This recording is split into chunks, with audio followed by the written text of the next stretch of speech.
Welcome to the Vermilion Podcast, a free audio library of business strategies, creative inspiration, and industry knowledge for actors, filmmakers, writers, and anyone looking to activate their creative potential. I'm Misha Calvert, a writer-director who helps artists build the careers that they dream of. I really hope that this podcast inspires you in some way. Thanks for tuning in. Actors Access versus Backstage versus casting networks. The amount of options that you have as an actor on self-submitting can be pretty overwhelming. So today I'm going to talk you through these 3 different platforms and help you to understand which one might be right for you, because they all do different things.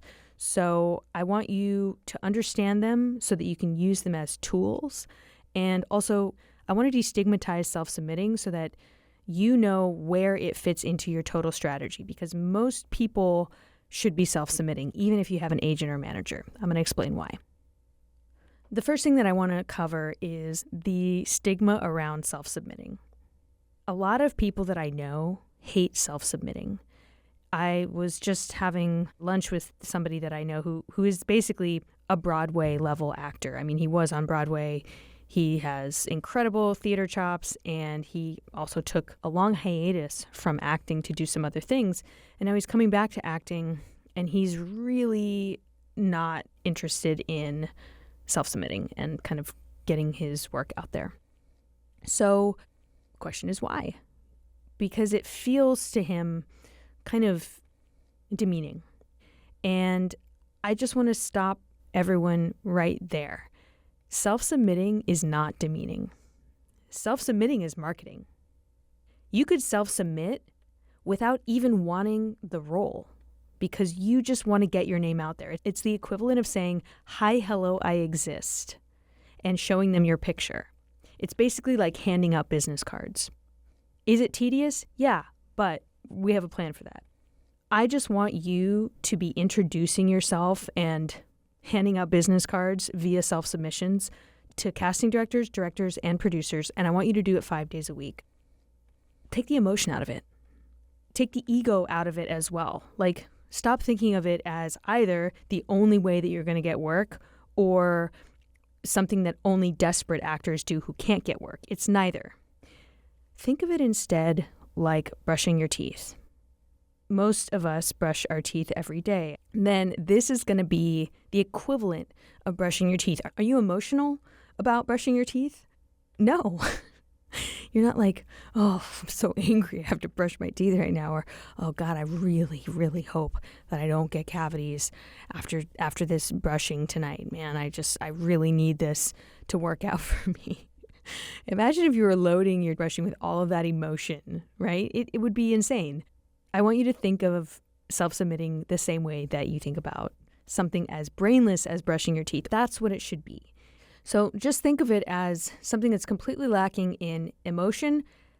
Think of it as lacking in a desire for a result as well. It's just marketing. And sometimes it'll lead to an audition, and sometimes it'll lead to a booking. But that's not why we do it. We do it to get the word out there. Think of it as handing out business cards. As a result, the faster and more effective you can get at it, the better. If you're brushing your teeth, you don't want it to take more than, let's say, 3 minutes maximum, right? But you do want to do a good job, because if you do it and you do like a bad job at it, then you're going to get cavities. So you want to make sure that you're submitting effectively, but that it's not taking up a ton of time. So that's why I say 5 days a week, Monday through Friday, once a day. The other reason in the macro to self-submit is that right now, as of the time of recording, it's 2025, middle of the summer. And I don't know the numbers on New York, but LA, if you're like, "Oh, it's so quiet, there's nothing filming," or, "I'm not getting auditions," it's not you. Union jobs are down to 27% of where they were 2 years ago in terms of union jobs on film and TV sets. So that's an over 2/3 reduction in the amount of union hires that are happening. We presume that this number will go up and that we're here at this moment in time due to a confluence of factors that have led to this contraction in production filming in the US. However, we are here. It doesn't matter why we're here. We're here. And you can't afford to stay the same.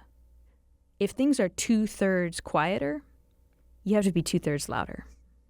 You cannot exert the same amount of effort with marketing, outreach, and auditions and expect the same result that you got 2 years ago. If you don't change your efforts and your output, you're probably going to, just by staying the same, you're going to get 2/3 less auditions. Maybe even less than that, because everyone else is going to be upping their efforts to get seen in order to make up for that gap. So you're not on an even playing field anymore. You have other people who are outperforming you. And that is why it can go from not a 2/3 reduction, but a 90% reduction in the auditions that are coming in for you. So I just think whether you're repped or not, whether you're doing indie films, no matter where you are, you can't afford to not be self-submitting at this time. Take the ego out of it. It's just a way to get your name out and to show people that you exist and to also have a chance to show them your work.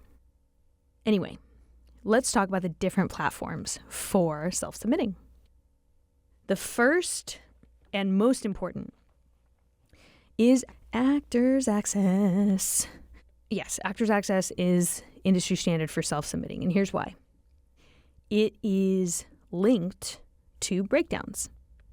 If you don't know what breakdowns are, those are the announcements of things that are casting that go out to agents and managers from casting directors, the roles that are currently out casting, and the agents and managers see the breakdown every day, and they pick projects to submit their roster to that are casting.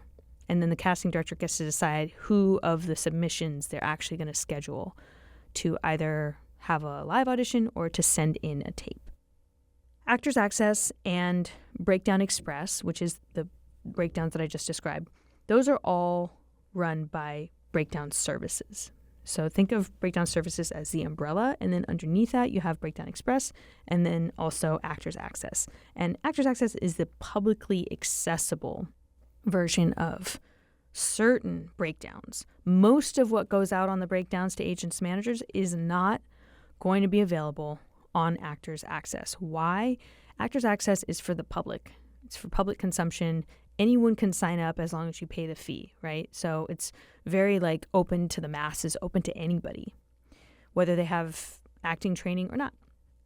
Agents and managers don't want 20,000 people submitting for these larger projects. They don't want to have to sift through 20,000 untrained actors. You can just imagine how insane that would be. They don't have the resources to go through 20,000 submissions for every role.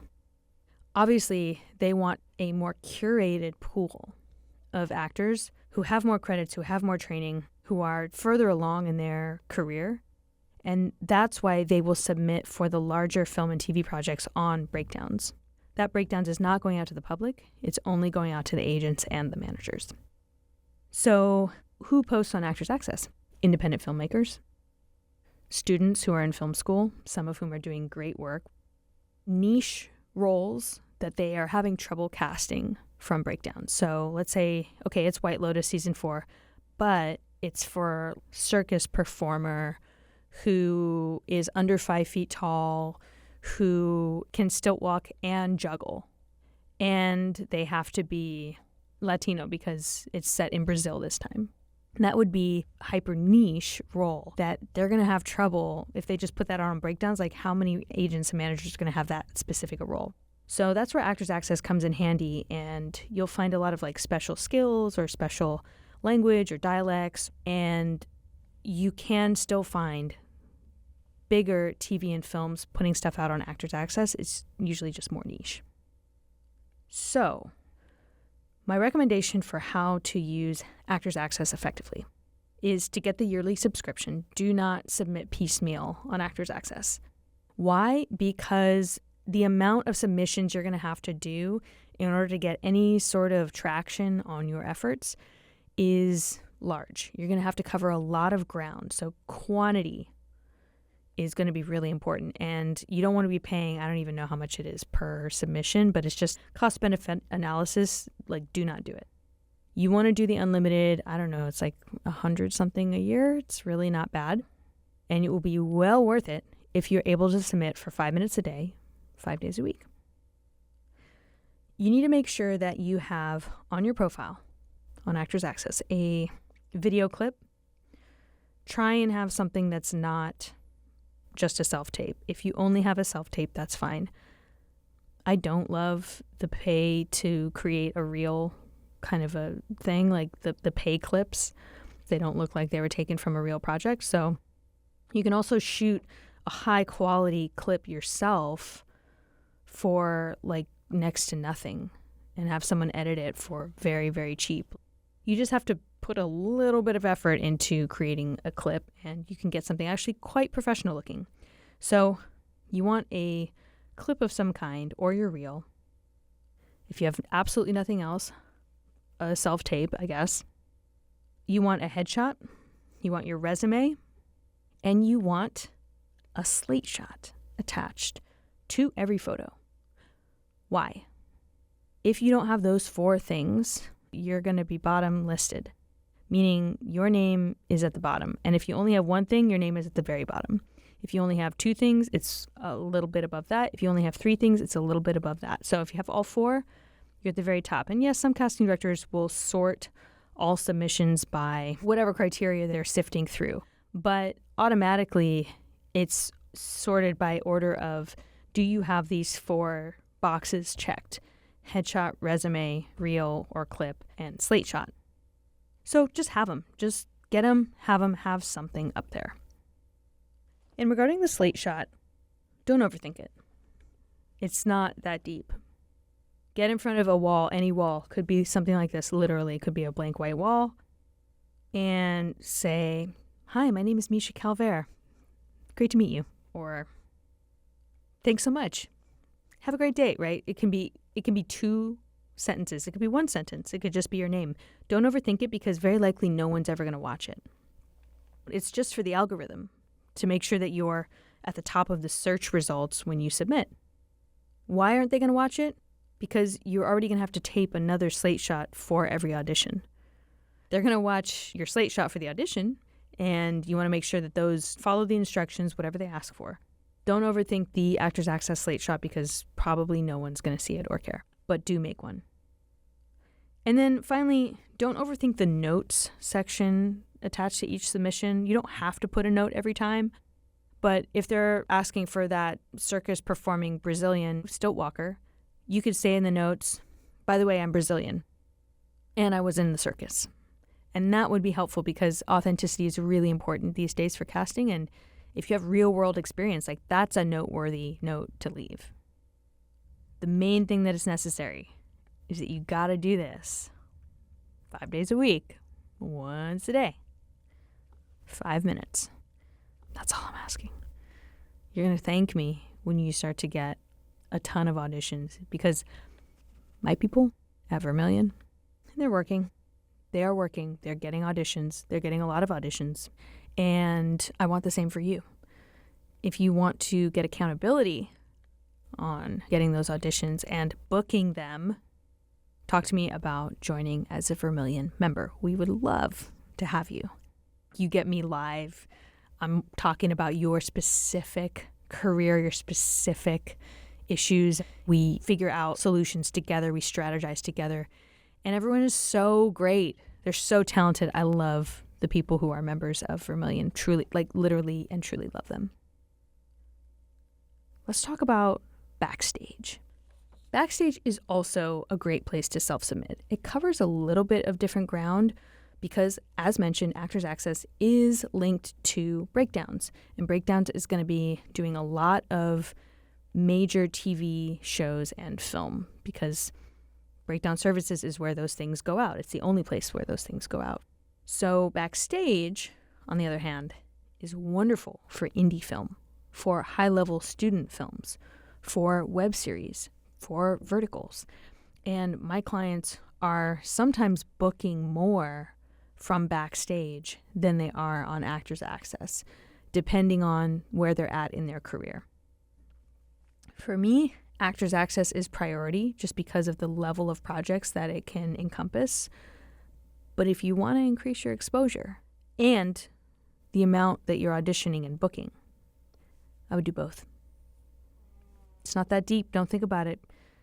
You just need 5 minutes a day on each, 10 minutes a day on both profiles. Total. Self-submitting, that's it. And to do this, you're going to want to go to Backstage, create a profile that mirrors your Actors Access profile. So whatever strengths you're leading with, whether it's film or TV, have the same profile crossover to Backstage. Do the same strategy, 5 minutes a day, Monday through Friday, once a day. And if you see a posting on both, just submit on one of the platforms. You don't have to submit on both platforms. And that's it. Do both. If you have to pick, I say do Actors Access, but both is even better. And I do want to caution you to be aware of scams. I think it's harder to get scams through on Actors Access. I really don't see that many of them because it is linked to the larger industry through breakdowns. I hear about and see more scams on Backstage, so I just want to take a sec to say they are definitely out there. However, there's a difference between a poorly worded or an overly legal audition notice and a scam. Some of them just aren't written very well, but it doesn't mean that they're a scam. So when in doubt, ask your actor friends. It's so simple. No need to be really wigged out about it. Just screenshot, show it to a few actor friends, say, hey, what do you think of this? Hey, does this look like a scam? Or you can email Backstage and you can say, hey, can you verify if this is legitimate or not? Here's some common things that I've heard or seen. You should never pay money for an audition. That's not how it works. You're trying to get paid. You should never travel for the first round of an audition. That's what self-tapes are for. And I've seen a client got targeted with that where he had to pay the, quote, travel agent back for the flight out to LA for some major movie. It was fake. And then finally, don't ever meet with an agent or manager that approaches you from Backstage. That's an unserious inquiry. Agents and managers will approach you directly via email if somehow they get your information. So I wouldn't trust any rep that comes to you through Backstage. Okay, let's talk about casting networks. The ugly stepchild of the three. But you really are just for commercials. That's why you're here. You're just the annoying little sister screaming for attention, wanting to just do the commercial and then not do anything narrative, not do anything serious. And we're not expecting anything serious out of you. We know that you're just here to mess around and do commercials, and that's it. That's fine. So if you want to do commercials, be on casting networks, maintain a profile, but gear all of your materials towards commercial acting. So that means including your on-camera experience, making sure you have your commercial shots up there, usually light, bright, show teeth, etc. But don't expect anything else out of good old CN. Now, if you have a commercial rep, great. Let them handle all of your submissions on casting networks. I don't think that you should be putting in effort on casting networks. I also find it just very overwhelming and draining whenever I go on there. So you want to do commercials? Figure out how to get a commercial rep, and then let the rep handle it.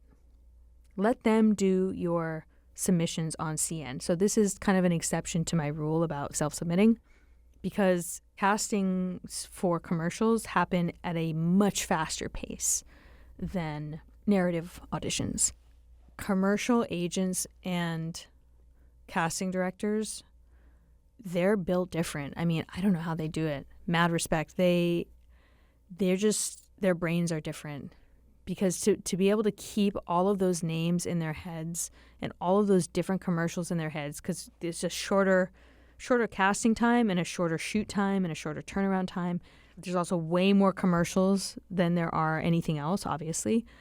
So this is why I say for commercials, maybe let your rep handle it and you focus on AA and BS. Okay, I hope this was helpful. I get a lot of questions about self-submitting, and I get a lot of questions about these platforms, so I just wanted to kind of clear it up. Tell me if you end up increasing your auditions after this. Tell me if you end up booking from one of these platforms as a result of these tips. I really want to know, and I really hope that it works for you. Thank you so much, and I will see you next week. The Vermilion Podcast is sponsored by Vermilion, a home for artists. We offer classes, coaching, and community for creatives and innovators in the arts.